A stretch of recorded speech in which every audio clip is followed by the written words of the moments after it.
बोलिए सदगुरुदेव की जय। साहेब। मन है स्वरूपी देव निरंजन तुम्हें राख भरमाई। एक बड़ी विडंबना है।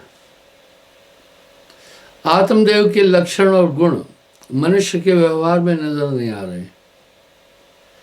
कैसी विडंबना है कि हम सब एक तरह से कहते भी है हम मन माया के बीच में फंसे हैं, लेकिन कभी हम गंभीरता से इस तथ्य पर चिंतन नहीं कर रहे। मन की बात अगम अपारा। भाइयों, इस मन को समझिएगा, इससे सावधान रहना। ये बहुत ही पछतोहर है।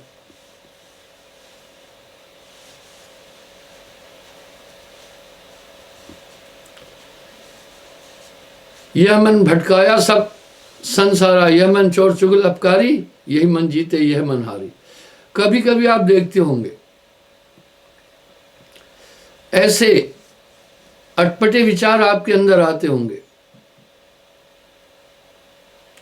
बड़े अटपटे विचार आते होंगे जिनकी आपने कभी आकांक्षा भी नहीं की होगी। आखिर ऐसे विचारों का उद्गम कहां से हो रहा है?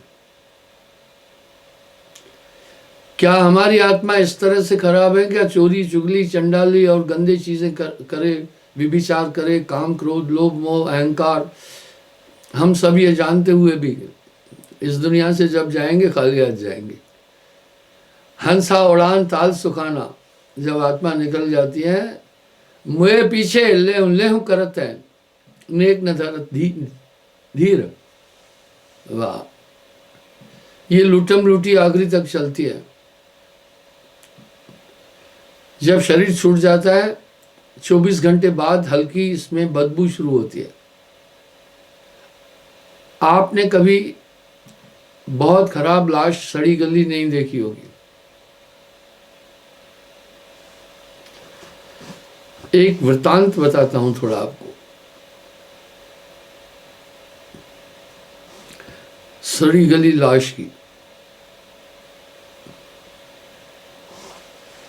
एक सैनिक को पुंछ रिजौरी साइट में एक पानी का पाइंट था, बहुत पहले की बात है।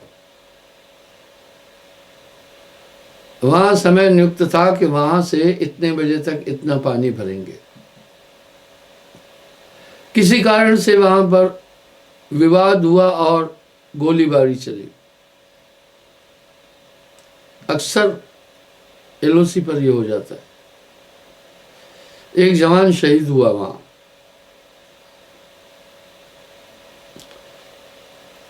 उसकी लाश नहीं उठाने दे रहे थे। ये विचार था उस शहीद जवान का पार्थिव शरीर संस्कार किया जाए। उन्होंने उस जगह पर नाइट के लिए भी शीश फायर और अपने मशीन गनों को रखा था कि रात को भी कोई नहीं आ सके। ये होता है। कुछ वॉलेंटियर हुए भाई सैनिक लोग, चलो हम उठा लाते हैं उसको। पता है, जब उस पार्थिव शरीर को उठाया गया 3-4 दिन बाद, जहां से उठा रहे थे उंगलियां अंदर घुस जाती थी, यानी मांस पुलपिला हो गया, सड़ गया था। जहां से भी टांगों से उठाओ, जांघों से, तो उंगलियां अंदर चली जाती थी। बदबू इतनी भयंकर थी, किसी न किसी तरह से उसके पार्थिव शरीर को लाया गया। बदबू इतनी भयंकर थी कि कई बार साबुन से धोने तक भी 7 दिन तक वो बदबू नहीं गई। नर तेरी चाम काम नहीं आवत, जरबर होसी छारा। जब तक इसमें हंसा है तब तक इसका कमाल है भैया। बस इस हंसे को जानना, विचार करना भाइयों बहनों, इस जीवन के बाद भी आगे जीवन है, ऐसा उल्लेख संसार के सभी धर्म कर रहे हैं। आप आत्मा को साधारण नहीं समझना। मनुष्य का स्वभाव संस्कार के कारण से होता है। पर आत्मा सब में ज्यों की त्यों है, न घटती है न बढ़ती है। हंसा उड़ाए ताल सुखाना, साहब ने ये सभी चेतावनियां अपनी वाणी में दी है। और दूसरी परम दुर्गंध होती है चूहे की। हालांकि पार्थिव शरीर की दुर्गंध तो सभी जीवों में आएगी, लेकिन मनुष्य और चूहे की बदबू बहुत खराब होती है। इस तरह यातन का कुछ गर्व न कीजिए, भरे पूरे परिवार में वो ताकत उठाकर ले जाती है। आप बंधे हैं, आपको एक ताकत जैसे नट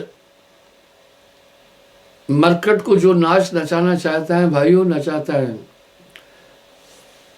काम क्रोध लोभ मोह इसके पहरुआ है, और ये सब मिलकर इस आत्मा को बहुत परेशान किया है।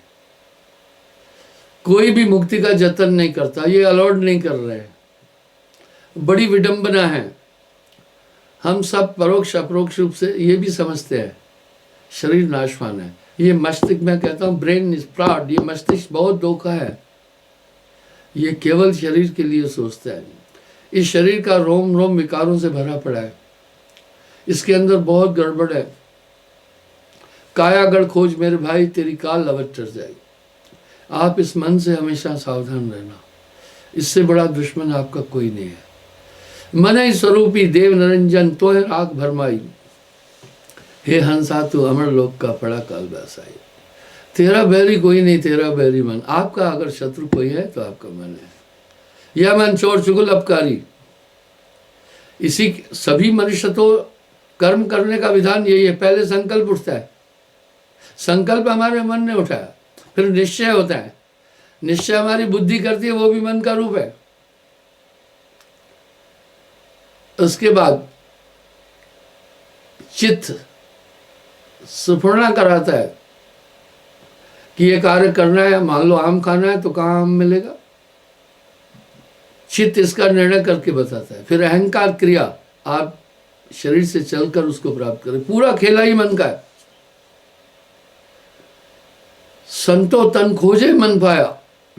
क्या बात है साहब की वाणी की। तन ही मन है, इंद्री मन है। इस तरह से पूरी दुनिया इसके मन की फेर में है। मन मुरीद संसार है, गुरु मुरीद कोई एक। मनुष्य जानते हुए भी कि ये अपराध है, पाप है, इसका दंड नरक आदि में मिलता है। मैंने इसका उल्लेख भी कई बार किया। सभी धर्म कम से कम इसको स्वीकार करते हैं। ईसाई भी तो कह रहे हैं हेवन एंड हेल, मुसलमान भी तो कह रहे हैं दोजक बेहश्त, और हम सब भी तो कह रहे हैं स्वर्ग नरक। सिख लोग भी तो कह रहे हैं स्वर्ग और नरक। यानी ये सब चीज जानने के बाद इतनी अनदेखी मनुष्य क्यों कर रहा है? क्योंकि ये बलपूर्वक जहां चाहे जीव को खींच के ले जाता है। सिर्फ साधारण आदमी नहीं, इससे बहुत सतर्क रहना। गण गंधर्व ऋषि मुनि और देवा सब मिल करे मन की सेवा। मन निरंजन सवै नचाए। वाह, ये बड़े बड़े धुरंधरों को नचाया है। आप देखते हैं बड़े बड़े तपस्वी श्रृंगी ऋषि, पराशर आदि जो महान तपस्वी हमारे पूर्वज लोग हैं, उनकी तपस्या भंग किया। कौन भंग कर रहा है? ये मन और माया है। हम तकिया कलाम की तरह ये कह देते हैं कि हम मन और माया के अधीन हैं, आगे कोई चिंतन नहीं होता है। कहे कबीर किसको समझाऊं, सब जग अंधा, सबको लगल बा पिटवा का धंधा। यह मन चोर चुगल अपकारी। मैंने देखा कभी कभी कुछ परिवार पूरे बैठकर दूसरे की निंदा में जुट जाते हैं। उस समय माहौल ऐसा बन जाएगा, बस मन तरंग में जगत भुलाना। यह मन नाचे, यह मन गाए, यह मन ताल मृदंग बजाए। आपको मैं बताता हूं, किसी को कहो ना, जब हम ये सब जानते हैं कि परमात्मा हमारे अंदर है, तो शंका कहाँ है फिर? वेद भी तो कह रहे हैं आत्मांति ईश्वर है। श्रीमद् गीता में भी तो उल्लेख आ रहा है कि अंतःकरण में प्रभु का वास है। सर्वभूतान हृदय, हाँ, सभी भूतान प्राणियों, सभी प्राणियों के हृदय में ईश्वर रमन्त भ्रष्ट श्रेष्ठ अर्जुन है। सबके अंदर उसका निवास है। तब भी हम उसे जानने की कोशिश नहीं करते हैं, वो अलॉट नहीं कर रहा है। जैसे माँ बच्चे को बहला देती है, मान लो बच्चे ने कोई जिद की मुझे ये चीज़ चाहिए, तो माँ उसको नहीं देती है ना वो चीज़, तो ऐसा बहला देती है, उसे बुला देती है। इसी प्रकार से नीत अनीत में देह बुलाई। कल एक बच्चे ने जिद पकड़ी, वो कोई बबीता, कोई बच्चों का सीरियल लाता है, उसमें आती है कोई बबीता नाम की। खैर हम सीरियल और फिल्में तो नहीं देख रहे। अब वो जिद पकड़ा मुझे बबीता के पास जाना है। रात से उसने यही जिद पकड़ी।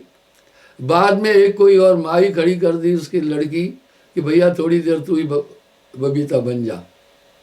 कहने का मतलब है इस तरह ये पूरा संसार भ्रमित है। मैंने एक उल्लेख किया था, आज पुनः उसकी पुनरावृत्ति कर रहा हूं। एक बार कोई मीटिंग थी बादशाह अकबर की, तो बीरबल के बिना बादशाह अकबर अधूरा होता था।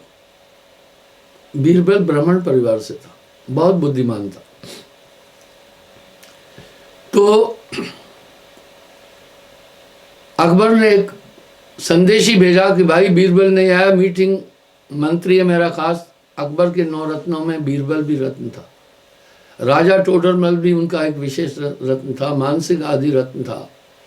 तो ये जितनी जमीन की नाप तोले हैं, गिरदौरी, पटवार, अमल दरामद, ये सब राजा टोडरमल के द्वारा स्थापित है। आज तक इसको कोई छेड़ नहीं सका है। जैसे न्यूटन के फार्मूले को कि धरती 66.5 डिग्री के एंगल पर झुकी है, आज तक कोई चैलेंज नहीं कर पाया। इसी तरह राजा टोडरमल, तो बीरबल उनका खास 9 रत्नों में से रत्न था, तानसेन आदि। बंधुओं, तो अपना संदेशी भेजा कि बीरबल को बुला के लाओ। बीरबल ने कहा अच्छा मैं आ रहा हूं, जल्दी आ रहा हूं। 1 घंटा गुजर गया, बीरबल नहीं पहुंचा। बादशाह अकबर ने कहा भाई जाओ बीरबल को बोलो जल्दी आओ, यहाँ काम है, मीटिंग रुकी हुई है। खबरी और संदेशवाहक फिर पहुंचा। बीरबल ने कहा बस मैं अभी थोड़ी देर में ही आ रहा हूं मैं। वो फिर भी नहीं आ पाया।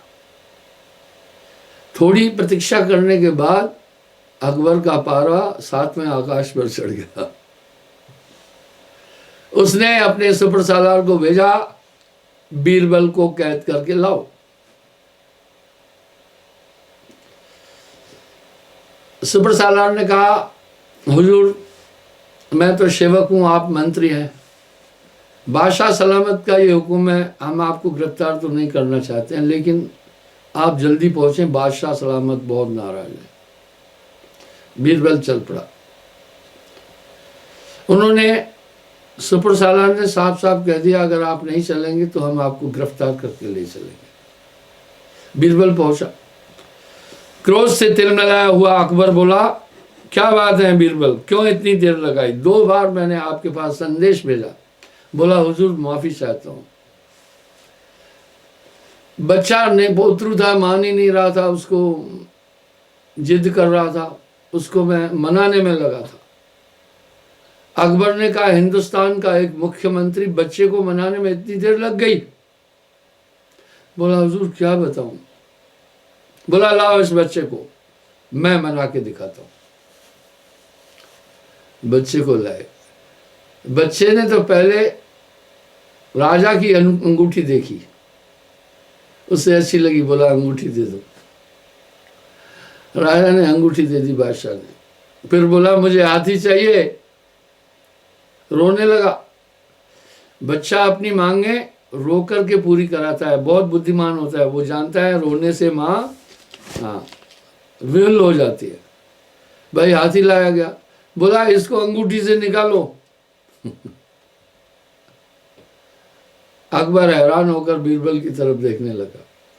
बोला हुजूर बस यही था, ये इससे इतना बड़ा मूर्ख है आपका मन भैया, ये लोभी है, ये लालची है, ये पाप कराता है, ये छल कपट कराता है, गंदे काम कराता है, और पूरी दुनिया उसके कहने पर चलती है। मन को कोई देख न पाए, नाना नाश नचाए, बाजीगर का बांद्रा, ऐसा जीवन साथ, नाना नाश नचाए के राखे अपने हाथ। आप विचार करो भैया, आप स्वयं देखिए, पल पल सोवत जागत धर धर मारे, ये बहुत पछतोहर है, इससे सावधान।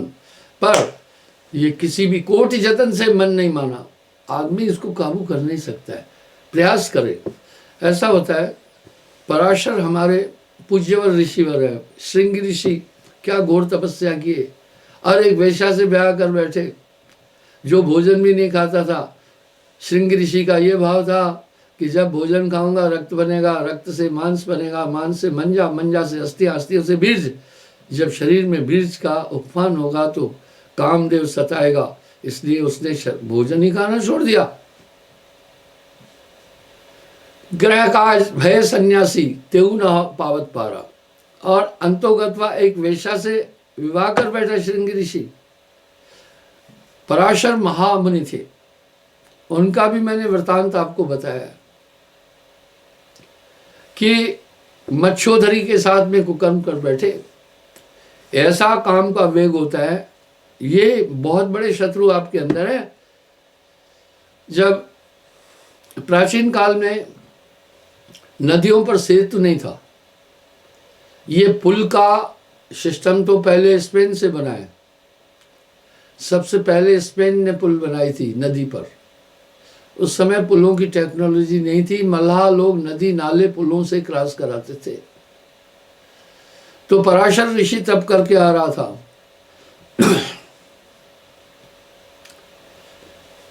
मल्लाह की बेटी अपने बाप के लिए भोजन लाई थी।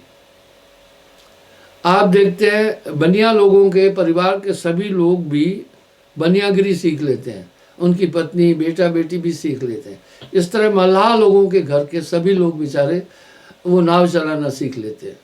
कभी कभी कोई बीमार हुआ तो वो चला लेते हैं। तो लड़की अपने पिता के लिए, मल्लाह के लिए भोजन लेकर घर से गई नाव में। जब वो भोजन खाना प्रारंभ किए, इतने में अचानक देखा पराशर ऋषि तपस्या करके जंगल से वापस आ रहा था।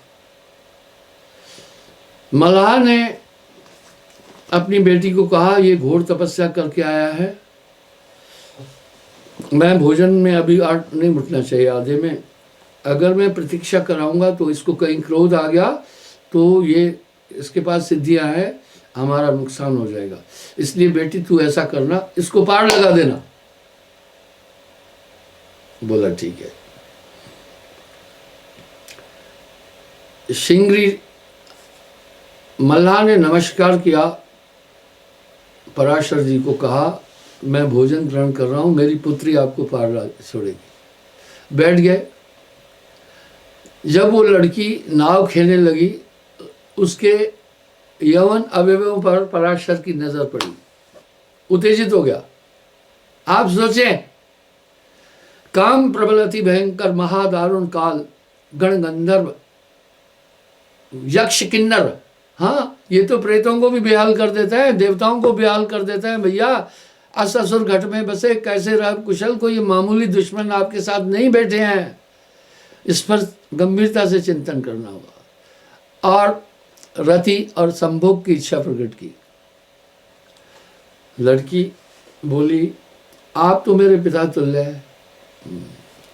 कामी कुतो लज्जा, जब काम सवार हो जाता है आदमी की बुद्धि पर बहुत बड़ा प्रभाव पड़ता है, बुद्धि की कोशिकाएं सब उत्तेजित हो जाती है, विवेक करने की ताकत खत्म हो जाती है। ऐसा ही जब क्रोध आता है तो आदमी सब जानते हुए भी कि झगड़े से मारपीट से हानि है, तब भी कर बैठता है ना, क्योंकि वो सर पर सवार हो गया। पर कामी कुतो लज्जा, पराशर जी ने कहा भाई नहीं नहीं कोई बात नहीं है। फिर उसने तर्क रखे, बोला है मैं ऋषि, शास्त्रानुसार दिन में रति क्रिया नहीं करनी चाहिए। उसने कहा कोई बात नहीं। लड़की ने अपने को बचाना चाहा। आप महाभारत कथा में भी ये प्रसंग सुन सकते हैं। कहा सूर्य नारायण देख रहा है। पराशर ने अपनी शक्ति से, तप की शक्ति से कोहरा कर दिया, जिससे सूर्य लोप हो गया।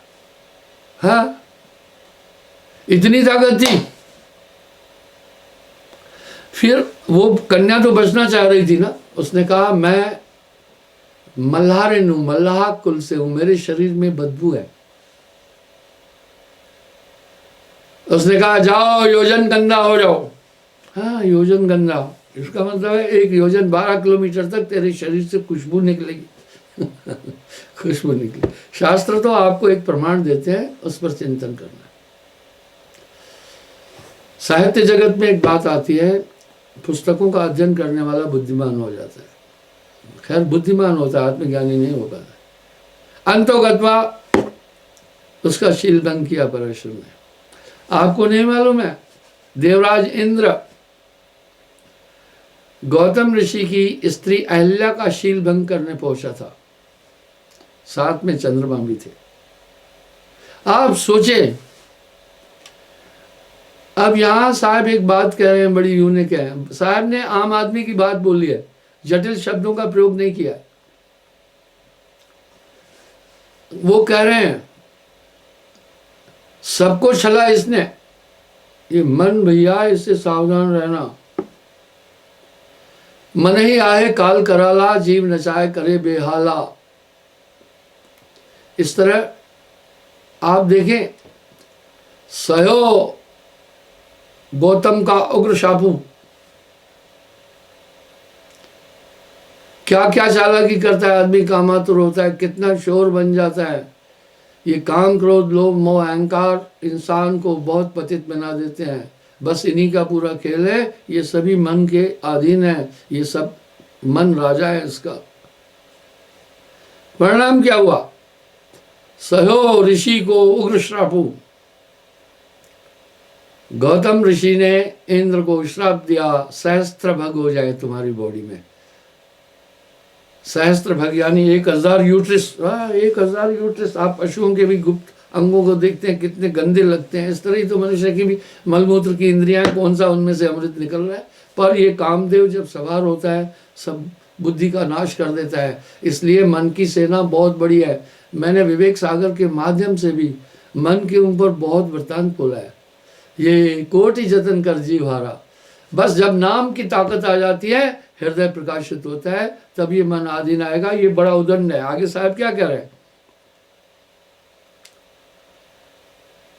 यह मन नाचे, वाह ये नाचता है। यह मन गाए, यही गाता है। यह मन अपनी आप कर सेवा। यह मन पुरुष, यही मन जोई। हाँ, यही पुरुष यही स्त्री। थोड़ा सा चिंतन करें। जब आप थोड़ा चिंतन करेंगे तो एक विवेक जागृत हो जाएगा कि आप बंधे हैं। आपकी आत्मा तो आनंदमय है। जीवड़ा तेरो घर कंदा में ई जग रहत बुलाना। मैं कई धर्म शास्त्रों का प्रमाण देता हूं। आत्मा के स्वरूप का वर्णन तो गोस्वामी जी ने रामचरितमानस के उत्तरकांड में भी किया है। ईश्वर अंश जीव अविनाशी, चेतन अमल सहज सुख राशि। पहली बात, इस आत्मा को अविनाशी कह दिया। चेतन, आप ढूंढो ना शरीर में चेतना क्या? कंसंट्रेशन। अक्सर मैं कहता हूं concentration is soul, soul is concentration.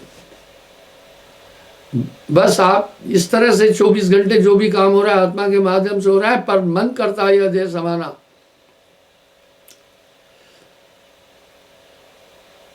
तो इस तरह से सहो ऋषि को उग्र श्रापू। आप देखिए, मैं आपको उदाहरण देता हूं। रावण के विनाश का कारण भी यही काम था। चलो ठीक है, लक्ष्मण ने सुपर्णखा की नासिका काटी, सीता जी का हरण कर दिया। बात यहां तक तो अलग है, लेकिन जब विवाह का प्रस्ताव रखा तो कितना गलत था। विवाहिता नारी थी सीता जी। मंदोदरी ने भी बहुत समझाया। जब काम तन पर सवार होता है आदमी अंधा हो जाता है। भैया असुर घट में बसे, ये अंदर रह रहे कैसे रहत कुशल।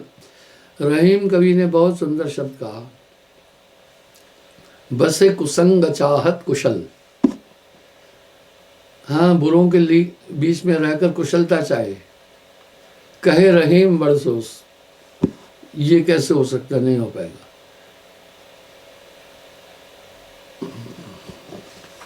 बस कुसंग चाहत कुशल, कहे रहीम बरसोस।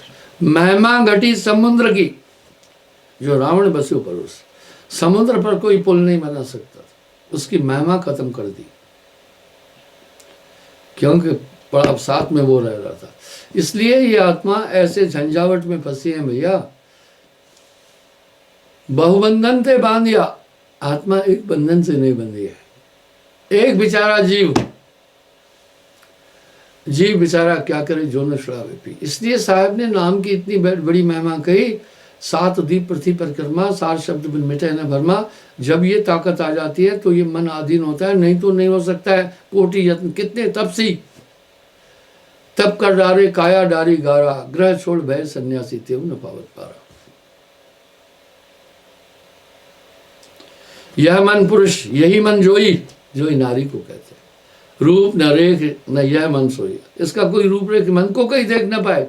वाह, नाना नाच नचाए, मन तरंग में जगत भुलाना।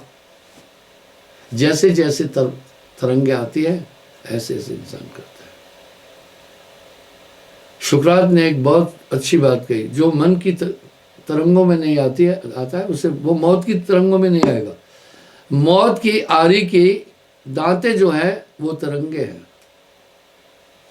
काम काम सबको कहे, काम न चीने कोय, जेती मन की कल्पना काम कहा विसोए। चाह मिटी चिंता मिटी, मनवा बेपरवाह, वही शान शाया जाको नहीं चाह। तो भाइयों, इस पर चिंतन करना है। रूप न रेख न यह मन सोई, यह मन जागे यह मन सोए। मन ही जो होता है। आप देखो ना, पूरे लोग शरीर की सेवा में तो जुटे हैं। जा से नाता आदि का बिसर गया सो ठोर, कहे कबीर ये बीच ही भलक और की ओर। यह मन हंसे सो ये मन रोए, यह मन विरहन ब्रह्म वियोगी, यह मन जति और यही मन संयोगी। मैं आपको बताता हूँ लोग कैसे भूले हैं। अगर किसी, मैं उदाहरण देता हूँ, अगर किसी यात्रा पर जाना हो ना, इतना प्रसन्न होता है कि मैं आपको क्या बताऊं। क्यों प्रसन्न हुआ? कि जगह जगह घूमेंगे, विविध पदार्थ खाने का मौका मिलेगा, इसलिए ये मन घूमने फिरने में आपको बाहरी जगत में रखेगा, अंतर्मुखी नहीं होने देगा। कैसी विडंबना है। सभी धर्मशास्त्र तो परमात्मा की स्थिति अंदर बोल रहे हैं ना। आस प्रभु अछत हृदय अविकारी, ब्रह्मवश जीव फिरत बुलाई। रामायण गोस्वामी जी कह रहे, ऐसा प्रभु हृदय क्षेत्र में रहने वाला, ब्रह्मवश जीव फिरत दुखारी। यही तो वेद भी कह रहा है ना, आत्मांत ईश्वर। यही तो वासुदेव कृष्ण जी ने भी कहा, सर्वभूतान हृदय, सब प्राणियों के अंदर रह रहा। साहब कह रहे, कस्तूरी कुंडल बसे मृग खोजे बनवाए, ऐसे घट घट साइया मूर्ख जानत है। अंदर का क्या मतलब है? अपने में झांकने का क्या मतलब है? चश्म दिल से देख तू, चश्म दिल, चश्म आंखों को कहते हैं। चश्म दिल से देख तू, क्या क्या तमाशे हो रहे, दिल सता क्या क्या है तेरे दिल सताने के लिए। भाइयों, मन ही आए काल करा लाल, अंदर की आंख खोलता है गुरु। सच में वो दिव्य दृष्टि कहीं चर्म दृष्टि नहीं है, आपकी सुरती में है। सुरती पर साहब ने अनेकों शब्दों का सृजन किया है। आगे कह रहे हैं, मन जति और मने सहयोगी, यह मन देव निर्गुण आकारा, यह मन सर्वगुण अगम अपारा। ये सब मन का खेल है।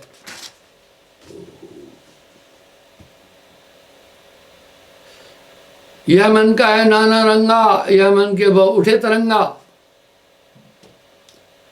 मन सयार मनसा लहर, मन सयार मनसा लहर, बहे कतौ ना जाए। वाह, सयार समुद्र को कहते हैं। जैसे समुद्र में लहरों का उद्गम होता रहता है, इस तरह अंदर में आप देखें तरंगे उठ रही है। मन तरंग में जगत भुलाना, ये एक तरंग उठी। बेटे को अमेरिका भेजना है पढ़ाने के लिए, ये एक तरंग थी। यहां बेटे में तरंग उठी। अब धन नहीं है तो आप छल करते हैं, कपट करते हैं, घूस लेते हैं। मैं अक्सर कहता हूं, भैया ये धन के लिए आप बेईमानी का पैसा मत लेना किसी से,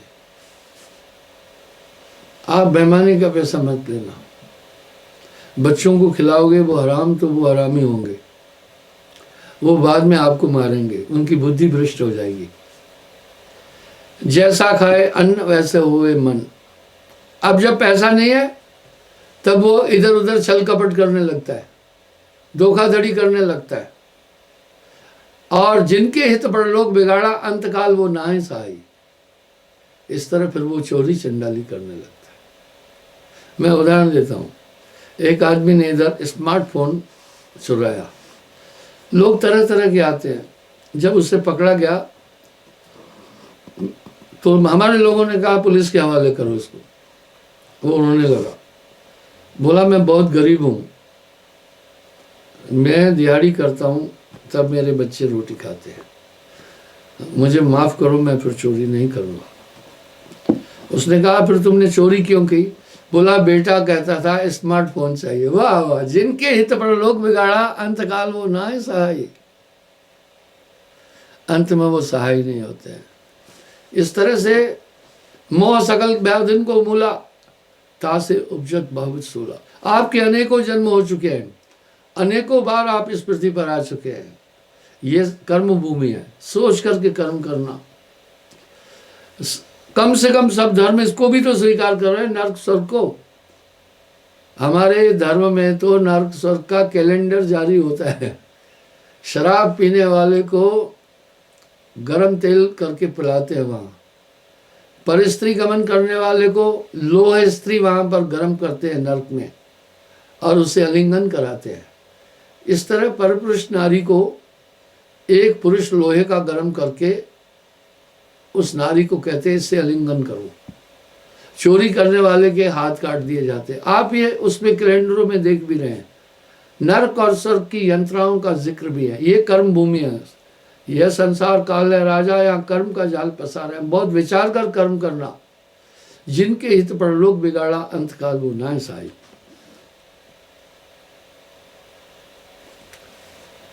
ये मन के है नाना रंगा, यह मन के वह उड़े तरंगा, यह मन सब जुग चुन चुन खाया, यह मन सब जग चुन चुन खाया, यह मन सब जगत भरमाया। क्या बातें हैं! इस मन ने पूरे जगत को भ्रमित किया है। राजा रैयत होए रहा, रैयत लीना पाज, रैयत चाहा सोई लिया, ताते भय आकाज।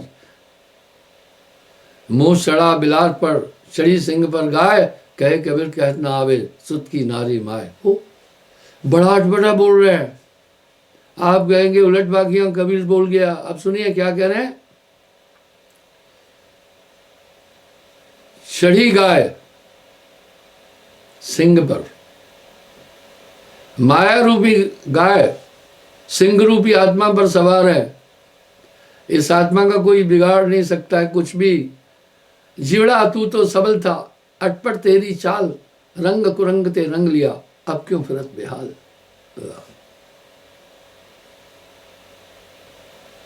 कहत कबीर कहा नहीं जाए, सुत की नारी माए। सुत की नारी माए, इसका मतलब पुत्र की स्त्री माँ। ये क्या बोल रहे हैं कबीर साहब। आदि शक्ति के द्वारा ही सब उत्पन्न है, नारी उसका रूप है। बड़ी दूर से बात कर रहे हैं साहब। जब जाना था भरम भया, बिन जाने भया नाश, कहे कबीर पुकार के मन की झूठी आस, ये मन ही आए काल कराला। बंदर जैसे, बंदर को नट जैसे नाच दिखाता है, इससे सावधान। ये दिख नहीं रहा है, पर जब गुरु आंतरिक आंख देता है ये सब समझ में आते जाएंगे। तभी तो साहब कह रहे हैं, नाम होए तो मात नवावे, ना तो ये मन बांध नचाए। बाजीगर का बांद्रा ऐसा जे मन साथ, ये नाना नाच नचाए के राखे अपने हाथ। आगे अपनी वाणी में क्या कहे, बचियो एक उपाय, सार नाम को पाए के, नाम बिना हृदय शुद्ध ना होई, कोटिन भांत करे जो कोई। यहाँ अपेक्ष करें, अरे नाम नाम सब जगत बखाना, नाम भेद कोई बड़ला जाना। ब्रह्म राम ते नाम बड़, बरदायक बरदान, रामचरित्र सटकोट में लिया मैं से जी जान। सात दीप पृथ्वी परिक्रमा, सार शब्द बिन मिटाए न भरमा। वो नाम कहा और सुना नहीं जा सकता। आप चिंतन तो करें, गोस्वामी जी तो कह रहे हैं ब्रह्म नाम ते नाम बड़ बरदायक वरदान। इसलिए नाम अमूलक है। कल में केवल नाम आधारा, सुमर सुमर भवत रोपारा। क्षमा चाहूँगा, समय हो रहा है, कल पुनः हाजिर हो जाऊँगा। अभी फ़िलहाल मैंने कोविड-19 के कारण सभी प्रोग्राम कैंसिल कर दिए।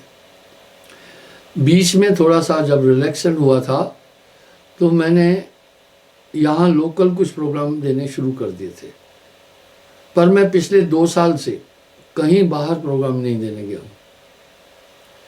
इसलिए जैसे थोड़ी सी ढील होगी मैं हाजिर हो जाऊँगा साहिब।